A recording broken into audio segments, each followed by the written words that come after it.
Сәлеметсіздер ме? Мен Ибадулла Шехназ Нұрсұлтанқызы. Бүгін сіздерге 6 сынып қазақ тілі пәні бойынша панорамалық сабақ жүргізетін боламын. Бөлім атауы бірінші бөлім Қазақстанның көрікті жерлері.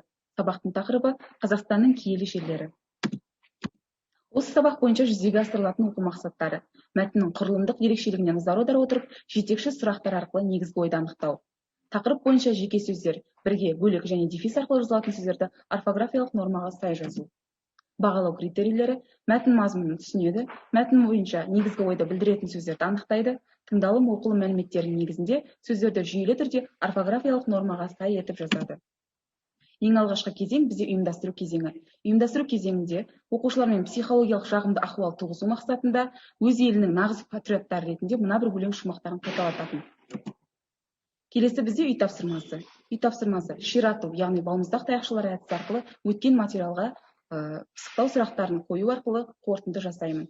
Атап айтатын болсақ, еліміздегі қорықтар туралы не білесің? Қорғалжын қорығының басты мақтанышы не? Өзің тұратын аймақта қорық бар ма? Ол қалай аталады? Ақсу-Жабағылы қорығында аң мен құстың, өсімдіктің қанша түрі кездеседі деген секілді бірнеше пысықтау сұрақтарын қою арқылы үйге берілген тапсырманы қорытындылаймын. Келесі кезең бізде жаңа сабаққа кіріспе. Жаңа сабаққа кіріспе кезеңінде Қазақстанның киелі деп саналған жерлерін сурет арқылы таныстырылым жасаймын және осы бойынша оқушыларға сынама сұрақтарын беремін. Киелі деген сөздің мағынасын қалай түсінесіңдер? Қазақстанда қандай қасиетті мәдени орындар бар? Арыстан баб кесенесі қайда орналасқан деген сынама сұрақтарды қою арқылы Қазақстанның киелі жерлеріне таныстырылым жасап өтемін. Келесі бізде жаңа сабақ. Яғни елімізде осындай мәдени ошақтардың, киелі жерлердің болуы біздің мақтанышымыз екенін, олардың қазақ халқы үшін маңызды, тарихымыздан сыр шертетін мәдени ошақтарымыздың көп екенін оқушыларға түсіндіру арқылы бірнеше таныстырылым жұмыстарын жасаймын. Және де еліміздегі бірнеше киелі орындарға жол тартамын. Соның бірі Қорқыт Ата кесенесі. Қорқыт Ата кесенесі жайында толық мағлұмат алу үшін оқушыларға бейнематериал ұсынамын. Тыңдалым тапсырмасы. Қорқыт Ата кесенесі жайында бейнеролик ұсынамын, көрсетемін, және де одан кейін оқушыларға бірнеше тапсырмалар орындауға беремін. Атап айтатын болсақ, бейнероликті мұқият тыңдаңыз, берілген ақпаратқа зер салыңыз. Оқушылар бейнероликті тамашалайды, ондағы негізгі маңыздылықтарды анықтайды, тыңдалым материалында келтірілген деректерді сараптайды, талқылайды. Одан кейін тыңдалымнан кейінгі тапсырма орындалады. Тыңдалған ақпаратты сараптаңыз, кубизм әдісі арқылы Қорқыт Ата кесенесінің негізгі маңыздылығын анықтаңыз. Кубизм әдісі бірнеше бөлікте бірнеше тапсырмаларды қамтиды. Атап айтатын болсақ, сипатта бөлімі қайда орналасқан, несімен ерекшеленеді, барушыларды не қызықтырады деген сұрақтарды қамтитын болса, суретте бөлімі киелі кесененің суретін салыңыз. Салыстыр бөлімі аңыз иесіне айналған Қорқыт және оның кесенесін өзге мәдени орынмен салыстыр. Қолдан бөлімі Қорқыт Ата кесенесі жайында бір шумақ өлең шумақтарын құрастыр.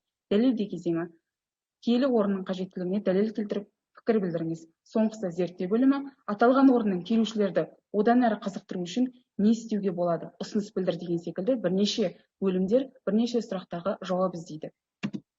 Келесі бізде жазылым тапсырмасы. Жазылым тапсырмасына негізделген оқулықтағы номері 5-ші тапсырма. Тапсырманың шарты: мәтінде келтірілген дәйектерді анықтаңыз. Алаша хан күмбезі жайында берілген мәліметтерді сызбаға орналастыр.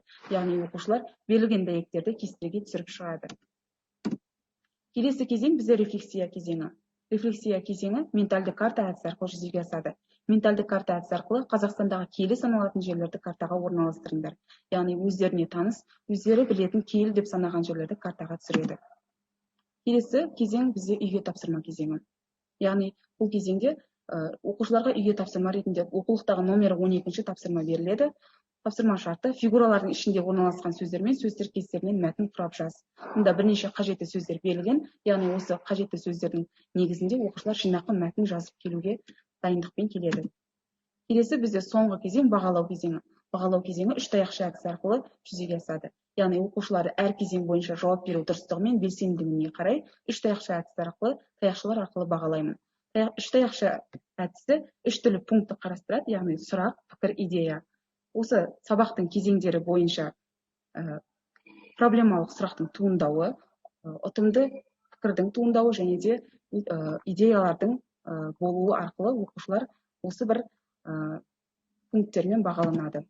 Осымен менің панорамалық сабағым аяқталды. Назар қойып тыңдағандарыңызға рахмет.